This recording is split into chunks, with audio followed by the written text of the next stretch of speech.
күн, құрметті әріптестер. Менің аты жөнім Мукашева Құралай Кайырденовна. Өскемен қаласы Назарбаев зияткерлік мектебінің биология пәні мұғалімімін. Кез келген сабақта сұрақтарды талқылау, мәселелерді өзара қарым-қатынас жасау арқылы шешу қашанда өзекті болып табылады.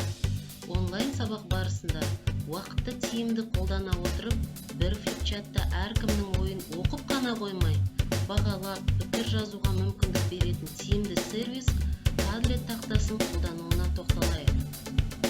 Бұл жерде Padlet сөзін ағылшынша немесе орысша әріптермен жазуға болады.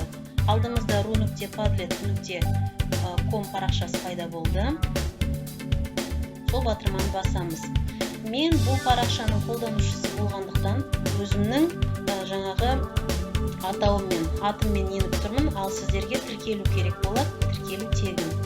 Енді келесі біз сіздермен тақтаны әзірлеуге кірісейік.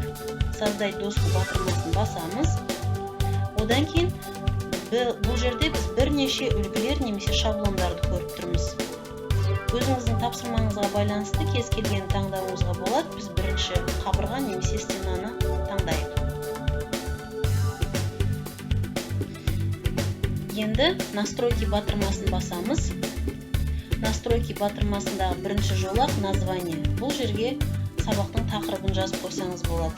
Мысалы, біз ғаламдық жылыну дейік. Описание деген жерге тапсырмаңызды көрсетсеңіз болады. Ғаламдық жылыну туралы өз ойыңды жаз. Ары қарай сізге берілген жаңағы бөлімдер бойынша өзіңіз настройканы келтіріп тақтаңызды әрлеп аласыз. Фонды өзгертуге болады. Мысалы, өз тақырыбыңызға байланысты өзгертсеңіз болады. Біз біріншісін алайық, иә. Одан кейін келесі реакция деген жерде баға қоюға болады. Әрбір оқушының жауабына сіз немесе оқушылардың өзі. Біз оценки деген бөлікті бағалап, бұл жердегі максималды балды 10 балл деп өзгертейік. 10 балл деп өзгертуге. Жақсы.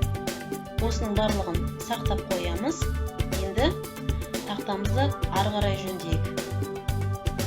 Егер сіз әрбір оқушының жауабын көргіңіз келсе, олардың аттарын жазып қойсаңыз болады.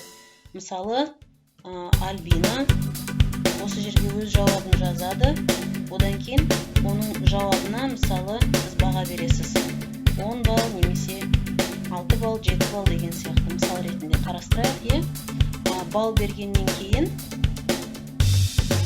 оны өзгертуге болады. Өзгерту.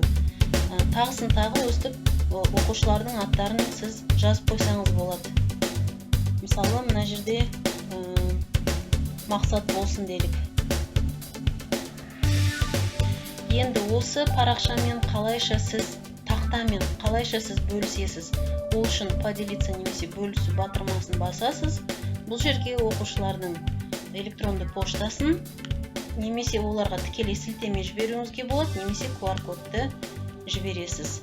Осылайша тақтаны қолданасыз. Құрметті әріптестер, бұл видеодан Padlet тақтасының қолданылуының тек қана қаншалықты оңай екендігін ғана емес, сондай-ақ болашақта оқушыларымыз үшін оны одан да тиімді қолдану жолдарын табады деген ойдамын. Назарларыңызға рахмет.